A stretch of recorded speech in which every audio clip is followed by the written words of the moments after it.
family's waiting. I know it's an important day. For God's sakes, use your adult words.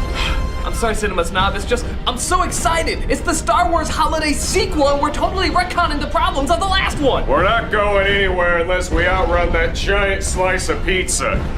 Why don't you just jump to light speed? That's always the answer. Oh yeah, why does it always take me so long to remember that?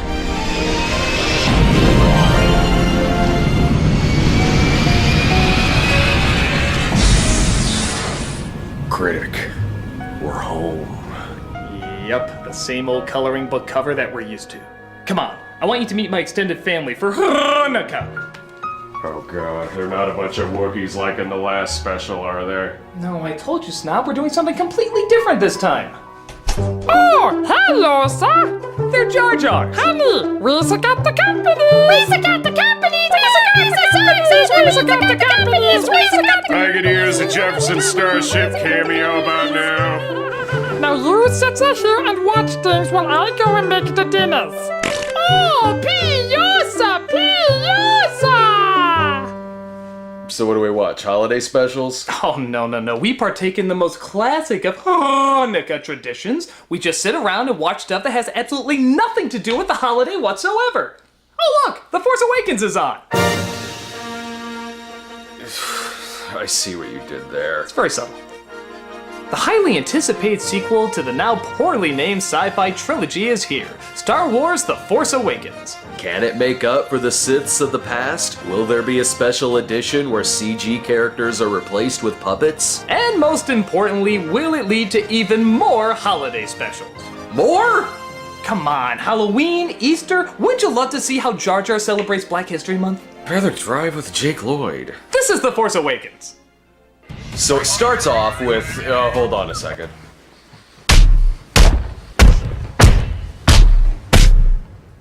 The what? Somebody out there can't read. Then how would they know to click on the video?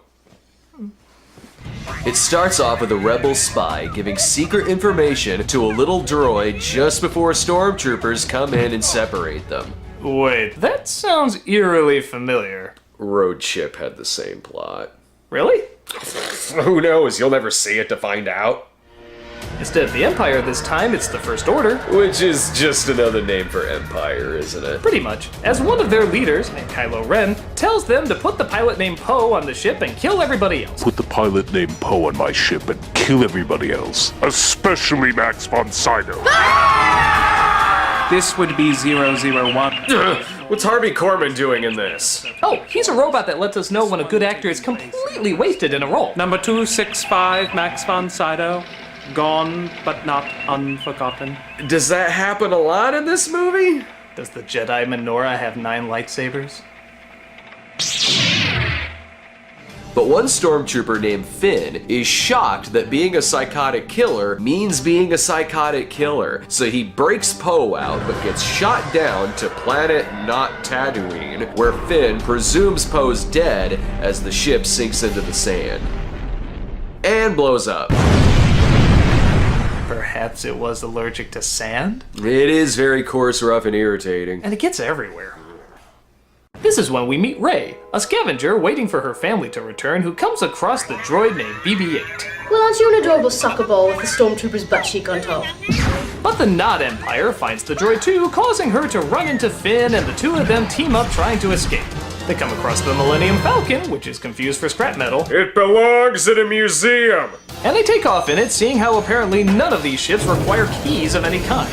Of course all the TIE fighters miss them because only the drunkest of soldiers pilot those things and they escape into space. But because the galaxy is such a small place, they bump into Han Solo and Chewbacca's ship.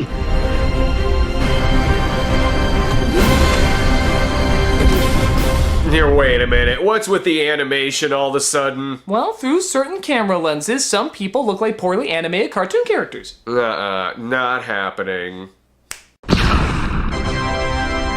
Wait a minute, how is that possible? You're watching the special with me! That's your biggest question? You're not concerned why the Jar Jars are watching gay acrobatic holograms?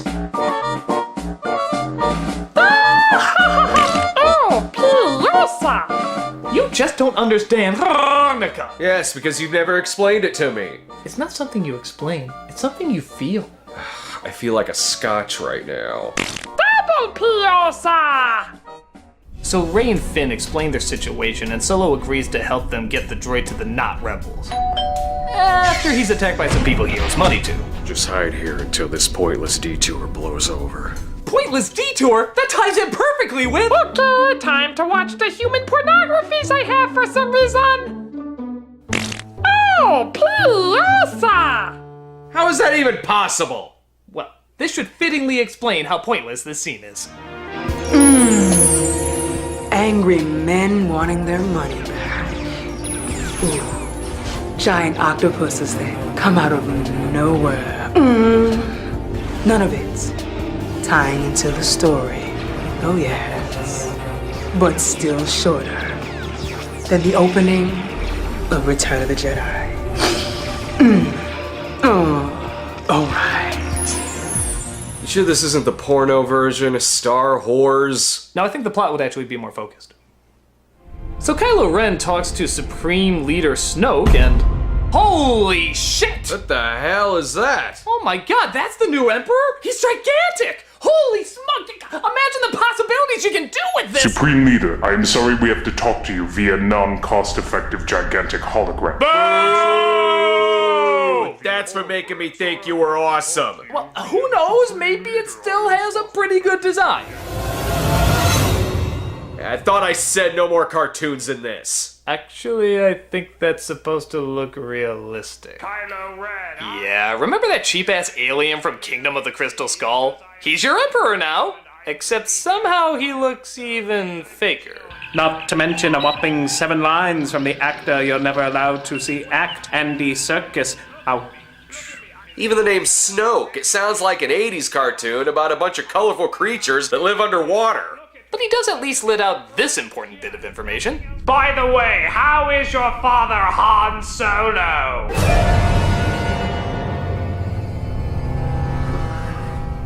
Are you alright? Anyone else get a "you're so dead" vibe just now? Not really. In fact, I'm getting more of a 2 more movies vibe, to be honest. Yeah, it's probably just you. That's exactly what I'm afraid of.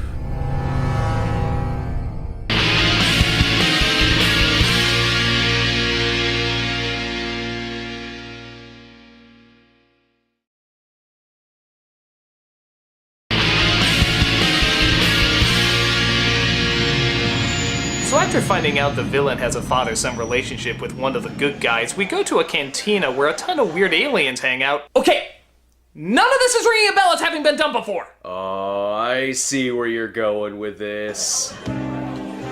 I'm B. Arthur. Welcome to my watering hole. Please tell me no more about your watering hole. I wouldn't talk, Eraserhead. Alright, settle down. You're not even a real fighter. You want us all to run. So what if I do? Finn! Don't ever think that. Only fools and cowards run. Now, we hear you might have something that could lead us to Luke Skywalker. Sure do. Got to run? Typical Mary Sue. Huh, that was easy. Blow him up. Anyone want tauntaun for dinner? The Empire is shutting us down. Lousy anti-Jedi. It's not the end, friend. Don't say goodbye, friend. Is that not here, friend? In your arms.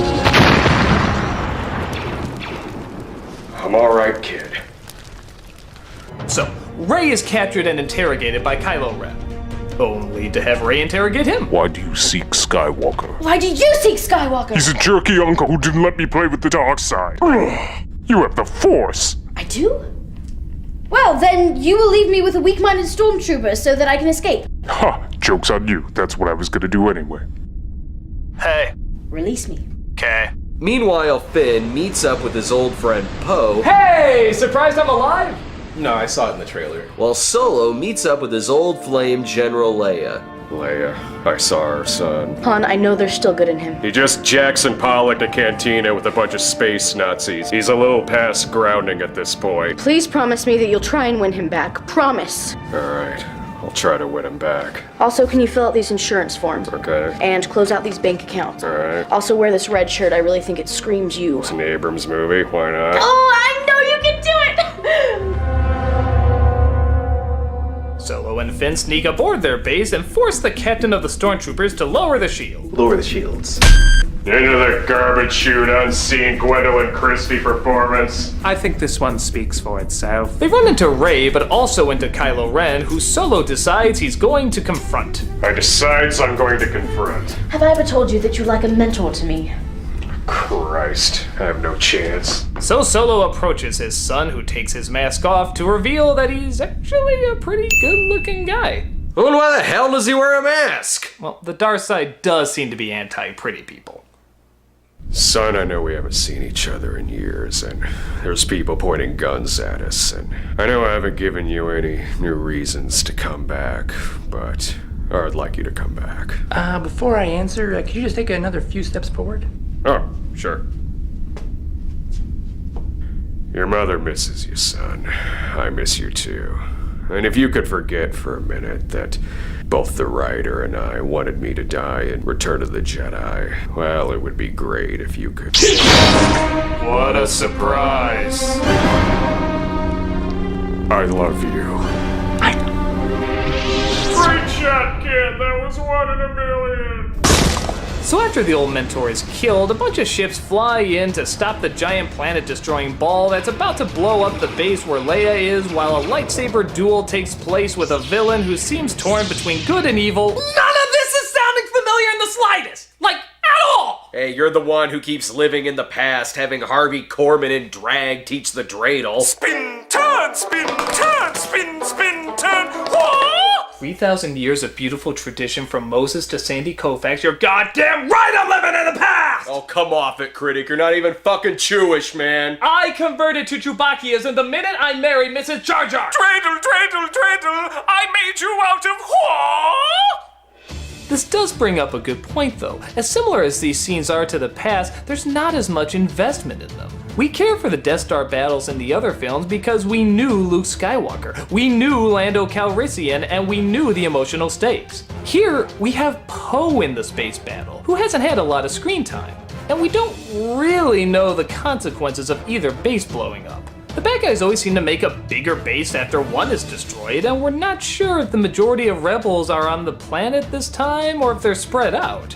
Even the lightsaber duel seems kind of underwhelming. We only have one scene where these two have any real connection, and while it's a good scene, it's not really enough for a climax. With the other ones, they talked and discussed their history while fighting. Your powers are weak, old man. I was the student, but now I'm the master. You are not a Jedi. Obi-Wan never told you what happened to your father. Here, it's Join me. Nah. and that's it. You get more dialogue out of a mimed screenplay. Oh, please. When has J.J. Abrams ever repeated anything in a sci-fi franchise? I can't even finish that. The fighters destroy the base, causing Kylo and Rey to be separated. Here's to figuring out how we're related. I say cousin. I say siblings. Ooh, can I be related to Lando? No. What? Come on, everyone else is related. So the not Death Star is blown up, Rey travels to see Luke Skywalker, and she meets him on top of a mountain where she hands him back his lightsaber. So, it was good, but did it really have to be so similar to the other movies? Ah, come on. If you honestly see a connection between an evil dictatorship, chasing a droid with secret plans, landing on a desert planet where a wide-eyed youth comes across it, follows in the footsteps of a mentor who has a connection to the villain, being controlled by a shadowy overlord, only to lose that mentor while discovering a surprise father-son relationship, leading to a battle against a giant round weapon that destroys planets and is about to destroy the base of a heroic resistance, but is stopped just in time, resulting in our main character leaving to train with an old wise master from the past, well then that's just silly. I just don't get it. Why would they, after all these years, do something this similar? Excuse me, but Misa got to know how to. Oh, thank heavens that finally paused. That's not your real voice? Oh, no. That's just a phase my race goes through. You see, we all start off whiny and annoying, but then we hit a certain age where we become quite charming and brilliant. The rest of my family will hit it soon enough, but until then, I thank you for indulging in all of my insufferable antics. No problem. Now, let us prepare for our wonderful holiday. Oh dear, there appears to be feces on the floor. Better step around that. Wow, that actually made things a lot better. Well, yeah, I'm trying to make up for the sins of the past holiday special. So that's why you did so many things that the other one did? Exactly. If I want to move forward with more specials, I have to prove I can do a regular one okay. So I stick to the formula, only this time I do it a lot better. Shit, this is a metaphor, isn't it? Pretty much. I guess it does kind of make sense when you really think about it. After so many years of people hating the prequels, these filmmakers had a lot to prove. So they had to demonstrate that they could do something that looks and feels like Star Wars before they could move forward with anything different. Sure, a lot of it's on repeat, but it's done in such an entertaining and whimsical way that it's still really enjoyable. And who knows, maybe the new stuff that should have gotten more attention in this film will get attention in the next film. And besides, they've done practically every plot thread the other movies have done. There's not many left, leaving it open to new ideas in upcoming films. It's not a classic, but it doesn't need to be yet. It's the reintroduction of an old friend who's taken a beating and just needed to show that he's gonna be okay before he accomplishes better things. Well said, Snob. Well said. But Critic, I still don't understand. What is the true meaning of Hanukkah? Well, just touch the magic ball, and I'll show you. You're all like family to me.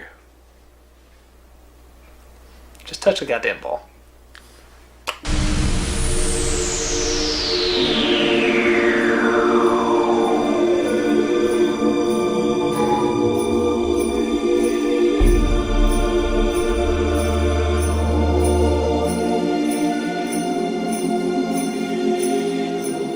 Leia! You made it! Oh, I wouldn't miss this holiday for the world. Leia, my friend here would like to know the true meaning of Hanukkah. Would you kindly explain it to him? Of course.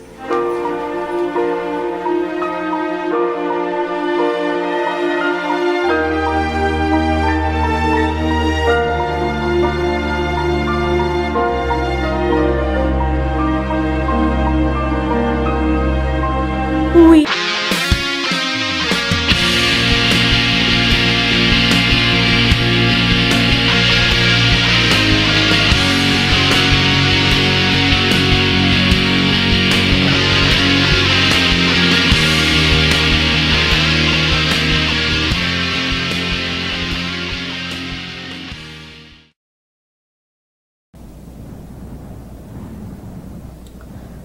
Are you gonna take it, or what should I?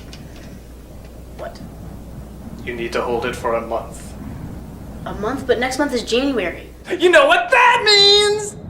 Shyamalan month! Keep it up! What? No! At the end of the day, you're still not as big a disappointment as Mutt Williams. Hanukkah.